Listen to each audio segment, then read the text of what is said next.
രാമേന്ദ്ര സാറേ, ഈ ഡൽഹി മുഖ്യമന്ത്രിയായിരുന്ന അരവിന്ദ് കെജ്രിവാളിനെ കുറ്റവിമുക്തനാക്കിക്കൊണ്ട് വന്ന വിധി ഡൽഹി ഹൈക്കോടതി ഇപ്പോൾ സ്റ്റേ ചെയ്തിരിക്കുന്നല്ലോ. ഇദ്ദേഹത്തിനെതിരായി വന്ന മുഴുവൻ ചാർജ് ഷീറ്റുകളും തള്ളിക്കളഞ്ഞിരിക്കുന്നു എന്ന മട്ടിൽ ഇദ്ദേഹം വിശുദ്ധനാണ് എന്ന മട്ടിലാണ് നമ്മുടെ മാധ്യമങ്ങൾ ആഘോഷിച്ചു വന്നത്. യഥാർത്ഥത്തിൽ ഈ ഡൽഹി ഹൈക്കോടതിയുടെ പരിഗണനയിലിരിക്കുന്ന ആ കേസിലെ ഈ സ്റ്റേ ഓർഡർ ഉണ്ടല്ലോ, അതിന്റെ വിശദാംശങ്ങൾ എന്താണ്? അതായത് ആ സമയത്ത് നമ്മൾ ഈ വിചാരണ വേളയിലും കുറ്റപത്രം കൊടുത്തിരിക്കുന്ന വേളയിലും ഒക്കെ ഈ മെറിറ്റി കയറി ജഡ്ജിമാര് സംസാരിക്കേണ്ട കാര്യമില്ല. പക്ഷെ അടുത്ത കാലത്ത് ഈ ശബരിമല കേസിലുമൊക്കെ നമ്മൾ കണ്ടിട്ടുണ്ട്, ഇതിന്റെ മെറിറ്റി കയറി ഒരു തെളിവില്ല എന്നൊക്കെ പറഞ്ഞിട്ട്. ഇത് വിചാരണ ചെയ്യുമ്പോഴാണല്ലോ ഇതിൽ മെറിറ്റ് ഉണ്ടോ തെളിവുണ്ടോ ഇല്ലയോ എന്നൊക്കെ കണ്ടുപിടിക്കുന്ന. അതിന് മുമ്പേ തന്നെ ഇങ്ങനെ പരാമർശങ്ങൾ നടത്തുന്ന പല ജഡ്ജിമാരും ഉണ്ട്.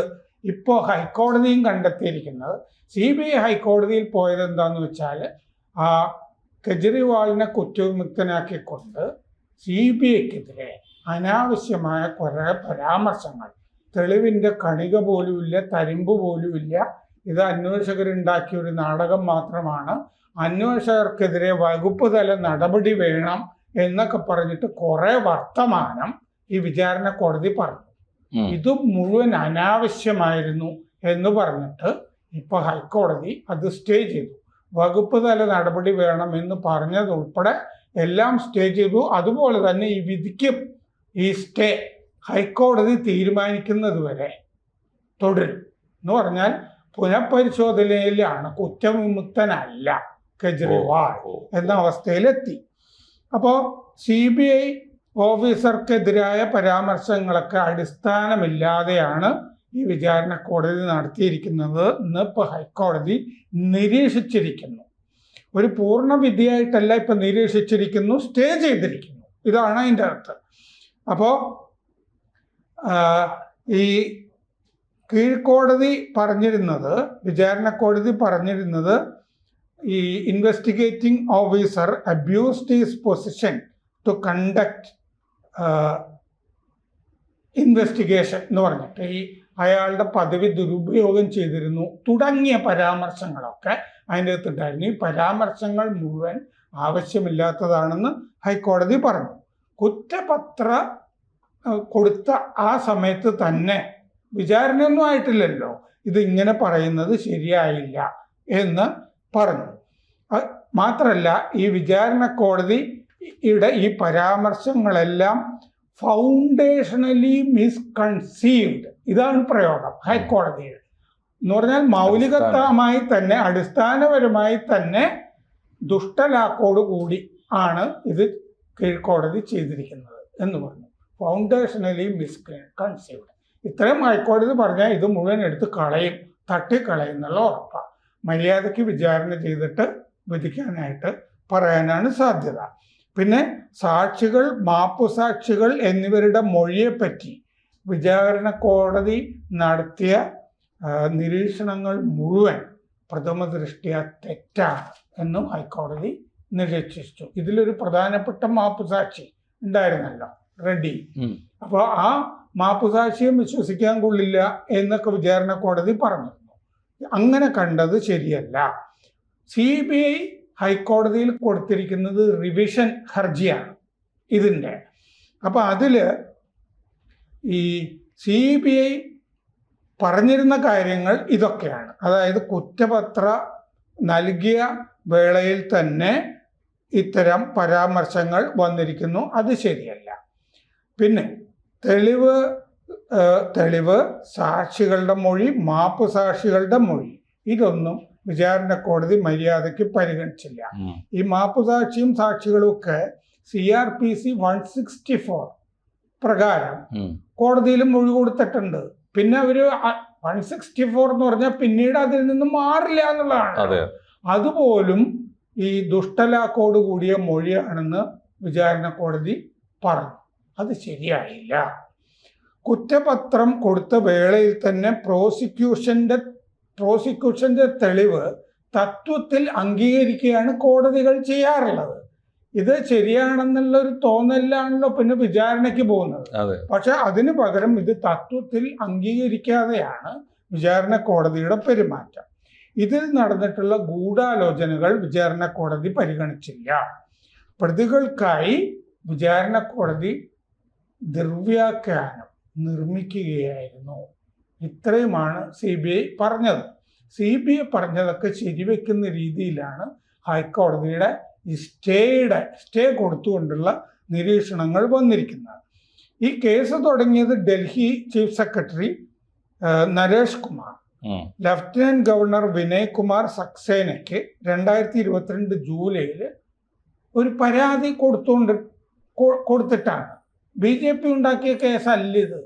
പിന്നീട് കോൺഗ്രസ്സുകാരാണ് ഈ കെജ്രിവാളിനെതിരെ ഇയാൾ തട്ടിപ്പുകാരനാണെന്ന് പറഞ്ഞിട്ട് മദ്യനയമായിട്ട് കോൺഗ്രസ്സുകാരാണ് മുമ്പോട്ട് വന്നത്.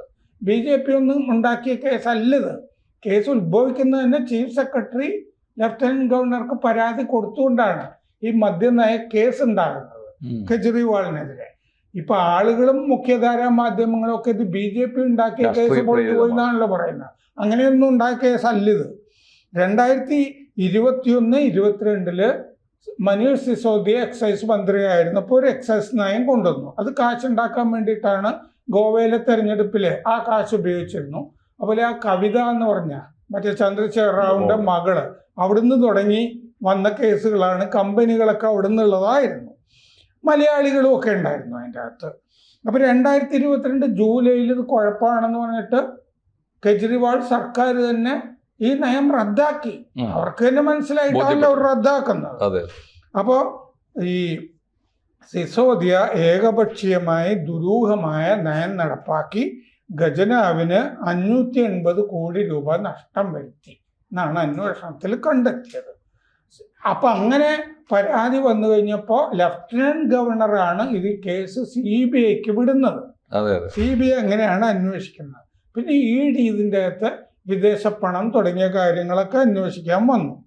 ഇനി ഈ കേസ് മാർച്ച് 16 കോടതിയിൽ വരും.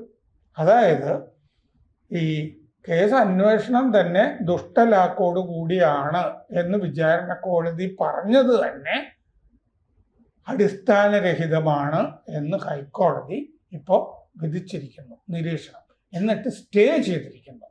ഇങ്ങനെ വന്നപ്പോൾ ഇത് മുഖ്യധാരാ മാധ്യമങ്ങൾ ഇപ്പോൾ ഉണ്ടായ വിധി, ഇന്നലെ വന്ന വിധി ചർച്ച ചെയ്തിട്ടേ ഇല്ല സംഭവം ഉണ്ടായി.